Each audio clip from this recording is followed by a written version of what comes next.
মূলত কোনো একটা পর্যায়ে খুব খারাপ একটা পরিস্থিতি ছিল, সেটা ছিল হচ্ছে রমজানের ঈদ। কোম্পানি থেকে বেতন বোনাস কোনোটাই আসছিল না।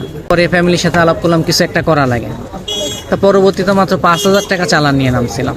তা আলহামদুলিল্লাহ ব্যবসাটা ভালো, তবে বাড়াইলে আরও বেশি বিক্রি হয়। কিন্তু শরীর বলতে তো একটা কথা আছে যে আমি 24 ঘন্টা খাটলে তো আর নিজে টিকতে পারবো না। নিজে বাঁচলে ফ্যামিলি বাঁচাইতে পারবো, এখন নিজে যদি বাঁচতে না পারি ফ্যামিলি বাঁচবে কী করে? এজন্য সময় সুযোগ মতন, মানে এটা পার্ট টাইমই করা হয় আমার। না, ফুটপাতের ব্যবসা তো বড় সড়ো চিন্তাভাবনা এই মুহূর্তে নাই। পরবর্তীতে আল্লাহ যদি চায় তখন একটা চিন্তাভাবনা আসবে। আপাতত এরকমই সীমাবদ্ধ আছে। মূলত আমি খাবারটা বিক্রি করতেছি 8-9 মাস, বেশি দিন সময় হয়নি।